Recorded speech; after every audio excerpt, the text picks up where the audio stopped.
This is KUGAN CASSIUS Rifle TV in association with Macklin's Gym Marbella. We're in San Carlo here for a media lunch for Anthony Crolla and Scott Quigg ahead of their world title fights next Saturday night, July 18th. How are you, Anthony? I'm good, Coog. You okay? It's good to be here now and nice bit of food. Absolutely. There's not many moments in life which are priceless, but when the two lobsters come out today and Eddie Earn's paying for it, it was a picture. And I had the ribeye, and I was a bit panicky about the ribeye. I was thinking when that comes out on a big plate and everything. Right out of jail. Took the heat right off you, didn't it? Two lobsters completely got me out of jail, so I was. Eddie's face was a picture. Oh no, it's good though. Food's lovely here as always, isn't it? Absolutely, absolutely. Now, you can tell me the story about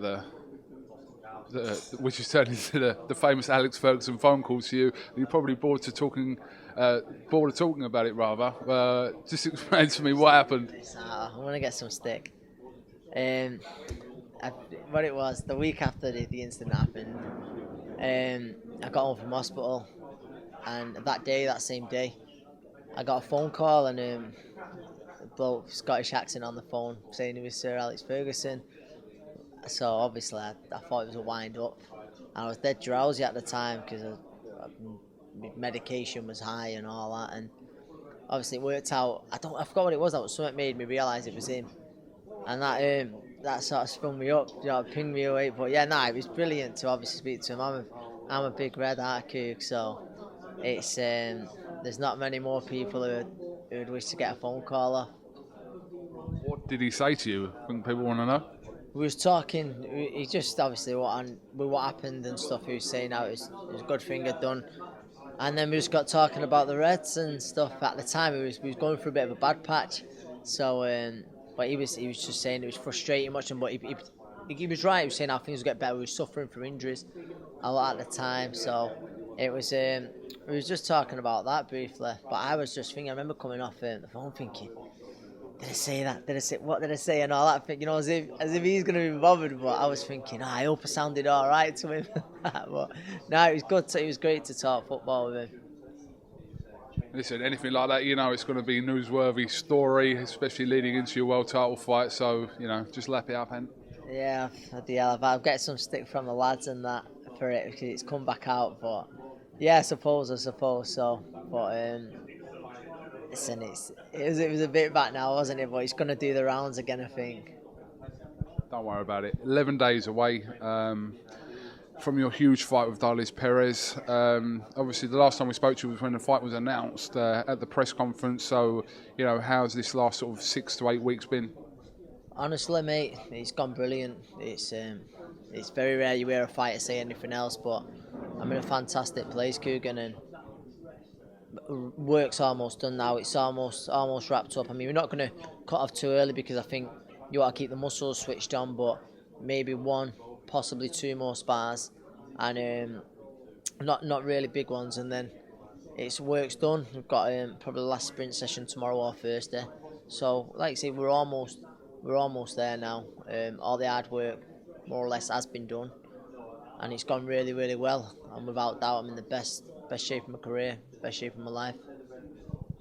It was a question I asked you when the press conference was a couple of months ago now about, would you have rather have sort of had an 8-rounder just to get you back into the swing of things? But obviously you're 11 days away from the fight now, so looking back over that sort of last 6 to 8 week period, do you kind of wish you'd had one in that time? No, not at all. I've had a good sparring, and I said it at the time, I think when a fight as big as this comes up, I don't believe ring rust will come into it. That's what I really believe. And I just think, like you say, I could have picked up a cut, could have injured an hand in that 8-rounder. So, no, like you say, everything's brilliant, injury-free. Best shape of my life, like you said, and I'm ready to go.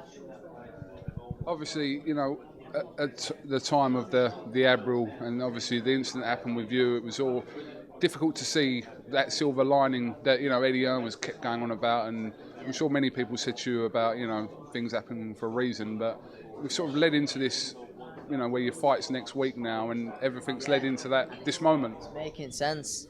Honestly, Eddie spoke to me when I was in the hospital bed, and he said, I'm a big believer in that everything happens for a reason, and I always remember him saying what that reason is, I'm not sure at the minute, he said, but I'm sure it'll explain itself. And you just said then, I really believe now, I think the Dali Perez fight is going to happen just over 10 days' time.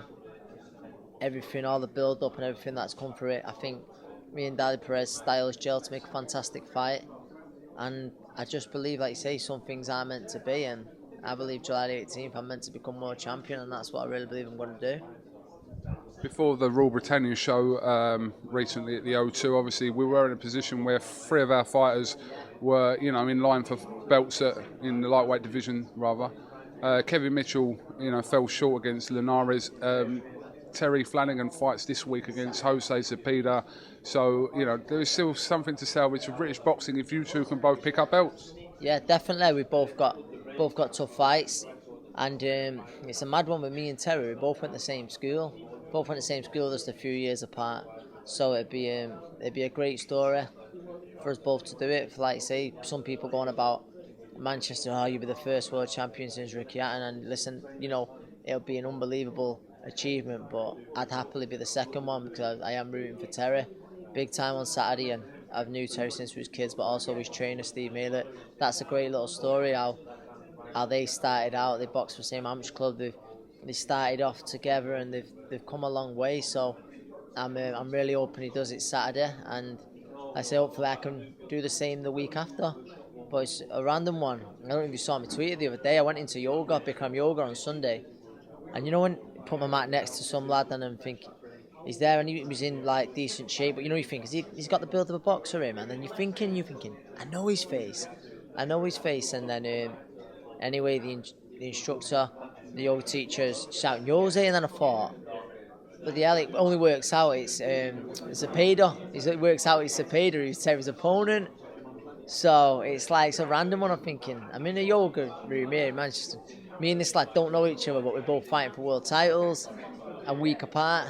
I thought it's a funny old sport, this boxing at times.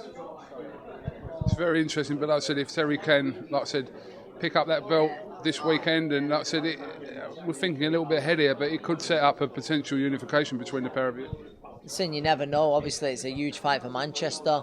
It's obviously I'm friendly with Terry and his team, like I just said. But if people are going to talk about that, we both win titles, then so a lot of people are going to see it as a natural fight to be made, sort of a unification. So if the fight was to happen, then I'm glad it would be for a world title. But I'm sure we'll both be open to sit down and discuss that. And if the money's right, then I'm sure that parties can get together and possibly make it happen. I'm sure Derry Matthews will also have something to say as well.